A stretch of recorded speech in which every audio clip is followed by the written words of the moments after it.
दिवसाची सुरुवात अशी बरोबर.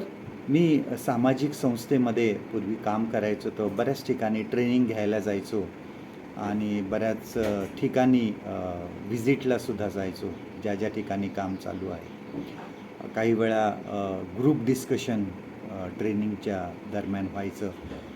तरुण जे असायचे ते थोडे आपले प्रॉब्लेमसुद्धा सांगायचे.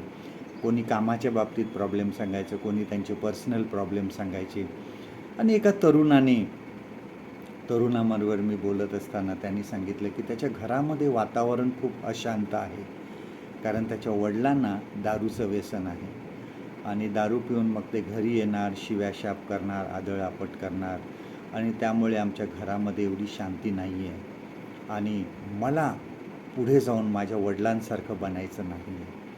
मला आमच्या संस्थेमध्ये एक सर आहे, त्या सरांसारखं मला बनायचं आहे, कारण ते सर खूप चांगले आहेत. प्रेमाने सर्वांबरोबर बोलतात, सर्वांना मदत करतात, सर्वांची विचारपूस करतात आणि मला त्या सरांसारखं व्हायचं आहे. आणि असेच काही दिवस गेले आणि नंतर परत त्या ठिकाणी जाण्याचा प्रसंग आल्यानंतर त्या तरुणानेच मला सांगितलं की ज्या सरांना तो चांगलं म्हणत होता किंवा ज्या सरांना तो आदर्श म्हणत होता, ज्या सरांसारखं त्याला व्हायचं होतं, ते सर भ्रष्टाचार करताना सापडले होते. ते जगाला एक समोर वेगळं दाखवत होते आणि आतून ते वेगळे होते.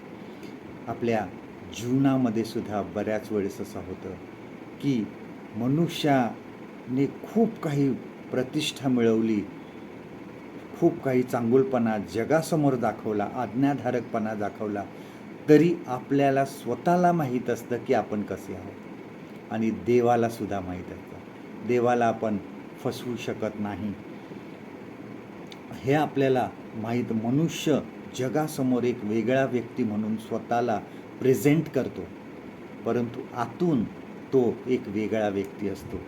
दुहेरी भूमिका ह्या जीवनामध्ये जो जगत असतो. आपल्याला आध्यात्मिक जीवनातील कमकुवतपणा आम्ही देवासमोर आणला पाहिजे, कारण त्यालाच आणि आपल्याला माहीत आहे की आपण आतून किती कमकुवत आहोत, आपण किती आतमधून वीक आहोत. आध्यात्मिकदृष्ट्या, स्पिरिच्युअल दृष्ट्या देवाला आज विनंती करा की आपल्यातला जो कमकुवतपणा आहे, आमच्यातला जो विकनेस आहे, स्पिरिच्युअल विकनेस आहे, तो काढून टाकून आपल्याला तो नवीन करेल आणि आम्हाला क्षमा करेल.